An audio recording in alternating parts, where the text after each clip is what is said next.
we've been in touch for months now, going back and forth, and it's really when I started watching the Momtruths, I was like, come on, City Line. That is what I missed when I had my kids. I didn't have anyone telling the truth. Every mom was telling me that their baby and their lives were perfect. And that is so not helpful when you're a mom and you're going through sleep deprivation and everything seems overwhelming and beyond your control. Is this why you started it? That's exactly why we started it. The two of us were the first of our friends to have babies, and we found the whole experience so lonely and so overwhelming, and nobody was talking about it. And I thought I had it. I was like, I got this motherhood thing. This is all I've ever wanted. And I got in it, and I was like, thank goodness she called me, and she was 9 months ahead of me and said, get over here. And, you know, I didn't leave the house for months. Like, I felt scared to leave the house. I get it. And I was like, we see the audience members with their babies, and we're like, I can't believe holy cow, because with our first babies, if they cried in public, we were like, oh, quickly go home, quickly go home. Panic attack. Go home. So when we started to talk and really talk, I was like, holy, my baby's not psychotic. My baby's normal. They're meant to cry. That's okay. And I can't fix it all the time, but it's this perfection we put on, this whole journey that it's the most blissful, beautiful time. And it has moments, but there's other moments that aren't. And that's what we don't talk about. Let's talk about them all. I'm often in my car driving along and thinking, how many people have a screaming baby that is screaming bloody murder in the back seat of the car, and you're acting all normal, you're turning up the radio, and you're thinking, I'm so isolated right now. Is this happening to anyone else? I swear when the baby starts crying so loud, it feels like an alarm, it feels like an emergency, and I've heard that a hormone is released that puts like a panic in a mom. For some reason, that panic doesn't turn on for Dad? Why does he act like nothing's happening?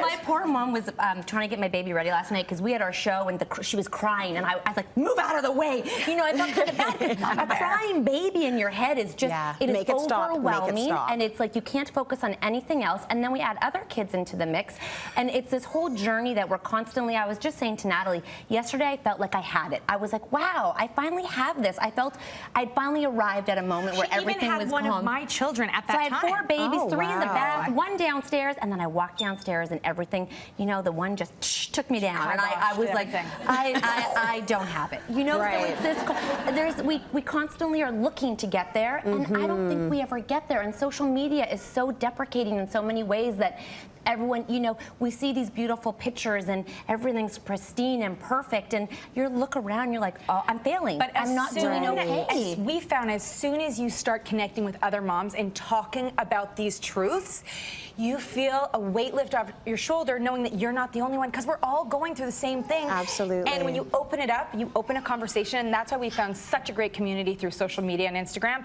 that we are able to have these conversations with these people that are feeling the same thing. All you need to do is look at the comments that happen after every single one of your posts.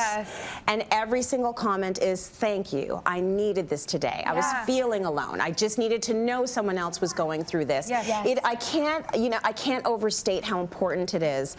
And the topics you touch in your Momtruths, I particularly like. Because they're raw. Topics like mom sex or no mom sex. Worst mom jobs. That's a thing. It's a thing. It's a thing. When no one tells you about after having the baby, your body's like a drippy, crazy mess. What I'd really like to be doing while I'm playing with my kids. All those things, all those magazines you really want to be reading right now, but you're playing with Lego figures. And as moms, we give and we give and we give and we give, and I don't know why as a society we're so afraid to be like, it's okay for me to have some time. It's like we put this guilt on ourselves when we step away for a minute. Like, you know, whenever I leave the house from them, I'm rushing. I don't know what I'm rushing for, but I'm like, oh my gosh, they're with Dad, they're fine, they're great, but we're, even when we're away somewhere, we're rushing, and I'm like, what is that? You know, so once we start talking about... I love that topic about mom sex or no mom sex, because that is exactly one of the things that changed so much after having kids, and you're embarrassed to talk to your friends because you think that, you know, they're getting it on every night, everything's good, you know, we're hot and heavy, and you're like, oh my gosh, not only do I not have the energy for it, but like months sometimes. You know, after you have a baby, like, don't touch me, don't come near me, don't look at me. Like, you know, we did one where it's like, just because I'm in a towel doesn't mean I want anything. anything from me. Like, I'm basically, I'm going to get changed to get into bed. I am racing to the dresser to get the clothes so you don't think something's going on. Yeah, and more,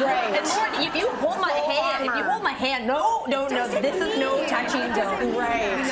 So because you're touched a lot all day long by all of the kids, and the last thing you want is for one more person to add on to the touching list. Well, and I think no more touching. I think it all does. I think it all comes back, and it is cyclical, and there are good and bad moments. But I think it's so important for moms to talk about it, and it's okay that things aren't perfect, and that's why we started this, and that's why we have each other. Because it's like I almost called her crying yesterday because my one almost took me down. You know, just said something, and I was like, I was like, sunshine, just come over. We'll have a glass of wine. Everything is going to be good. It's about community. You have each other and too, which is amazing. And that's a lot of people don't. So the people that are at home, you know, looking out the window, just rocking their baby by themselves. That was me. At 3 in the morning, everything's dark. They can now turn on their Instagram and they have this incredible source. We're here so you got to keep it going. And we'll talk about a lot of these topics on the show. I want to mention to everyone, Cat and Nat is live streamed every Tuesday night at 7:30 p.m.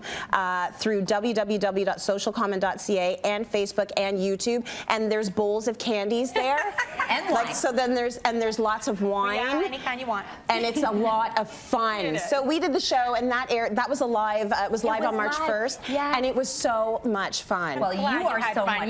It was a blast, and we're going to do more together in the future. Yes. We would love that. Yeah, absolutely.